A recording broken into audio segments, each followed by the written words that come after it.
Olongapo engraving, made to order, oh yeah. Crafted by hand with love and care. Your design ideas is our fashion. Custom dreams with true old passion.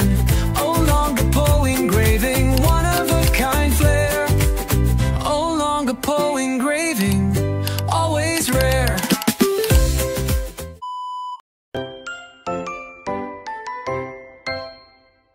My workshop. Ito yung aking small office. This is where I receive yung mga kliyente ko. This is where I do the founding. This is where I do my layout. Layout, engraving. Where I do my engraving, cutting, my soldering. Dito ako nagiginang. Where I do the cutting, polishing. Some of my tools. So it's just some basic shop with a lot of tools where I can do some buckles and metal crafts, any design, anything that my customer will want to manufacture. I can do made to order. Sir, ilang years na po yung pag-i-engrave niyo? I started 2017 nung umalis ako sa abroad. Pagbalik ko dito, I started the engraving business. It's actually started as a hobby, but it became a business. So pagdating po sa pag-engrave, ano po yung pinaka-challenging na part? Sa akin, I think kapag ang client nag-request ng design na medyo masyadong maliliit and time constraint, yun ang medyo na-challenge ako na nahirapan. But I work harder when it become rough.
Guys, so mag-start na kami mag-engrave. Pero huwag kayo mag-expect kasi beginner pa lang kami. Yeah. Tapos, pendant siya, guys. Gumawa kami ng sarili namin design kasi sabi ni Sir Willie, pwede naman daw yun. Yung gagawin namin is pendant siya. Para sa dogfish namin. Yes. A few moments later.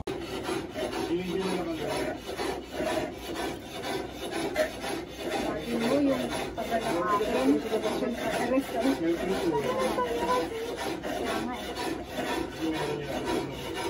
mahirap din kung mali.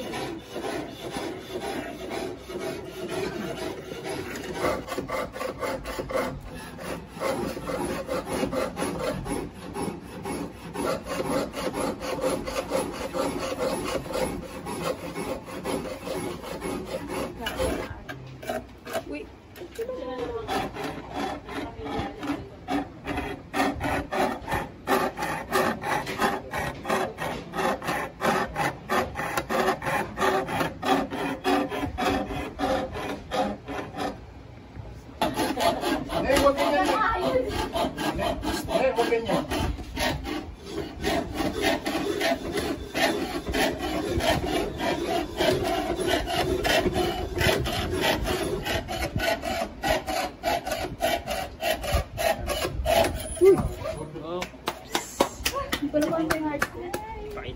Butol?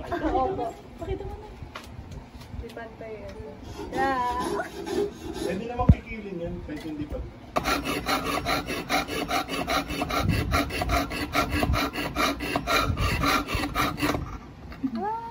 Yan na.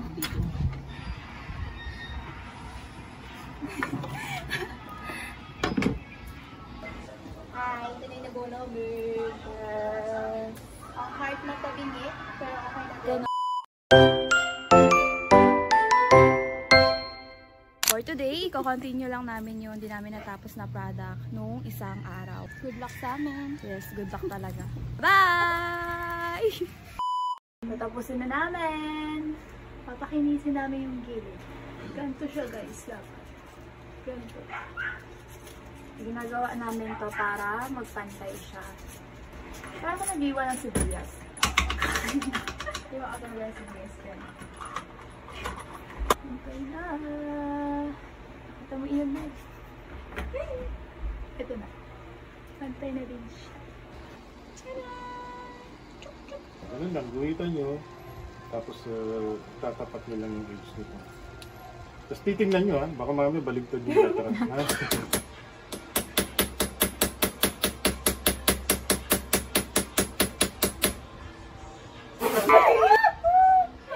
Okay yan, design. Tapos dito yung X. Okay lang yan, okay lang. Ito mo, panik. Ayoko na lang, mira. Ay, akin.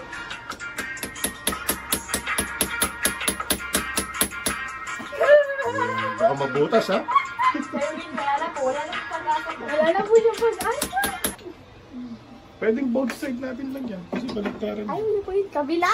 Oo, kabila. Start na kami magbutas.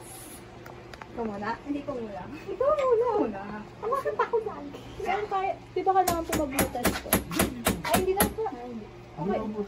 Hindi, ang purpose kasi niya para hindi lumipat yung barena. Pero okay na po yung ganito kalalim. Oo, sumobra na. Ito yung bubutasan ng Lorena. Sa kanya dalawa. Isa. Relax lang yung kamay para pumunta yung butas dun sa dun sa mag-audio. Ito, iwasan. Go, Nanay! Ang liit kasi ng away. Go, Nay. Papalta naman ni Sir Willie yung daliri mo ipag naputol na. Hindi ka mahalin yan.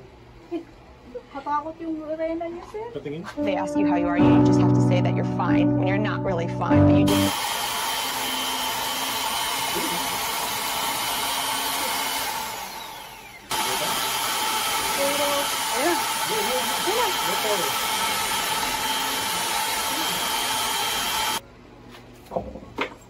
Yes. Kaya hindi siya ganun kabilita.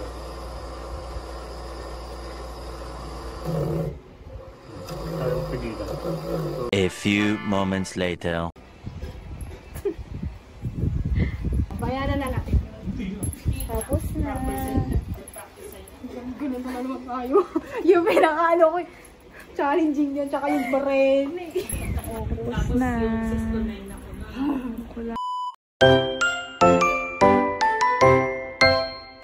Ano pong may message ninyo sa mga kabataan ngayon na ngayon lang nila na-encounter yung gantong kind of art? Yes, about engraving. I think ang dapat na nilang malaman sa engraving, it has many applications. Katulad ng pinaka-simpleng engraving, pagkakaintindi natin, metal. But it's not only metal. Pwedeng sa wood, pwedeng sa plastic. And there's also many tools. Pwedeng katulad sa panahon ngayon, meron ng technology, meron ng laser, meron ng CNC na rotary. Pero the old school engraving ay yung hammer and chisel. So ang application niya is wide kasi pwede kang mag-engrave ng metal para sa label plates, para sa mga industrial equipment, lalagyan natin ng label, or para sa mga personal items like accessories, pang display, or buckles, or metal plaques, ganyan, mga logo. Maraming pwedeng paggamitan ng engraving. Ano po yung advice ninyo sa mga aspiring artists na takot mag-take risk sa engraving po? My experience, inano nila rin na hindi maganda kasi I mean also artist nga ako and nanggaling ako sa isang university actually architecture, but why engraving? Sabi nila kasi walang negosyo dyan. But to me kasi ang engraving pwede siyang negosyo, pwede siyang hobby, but para matutunan mo siya o magka-interest ka, yung kapag nakagawa ka ng isang bagay from nothing na maging something. And kapag nasiyahan din sa yung pinagbigyan mo, yung kliyente mo, and matutuwa ka. I mean, fulfilling, ang ganda ng pakiramdam na marami nagkagusto. Kasi pagka hindi mo tinry, you will never know.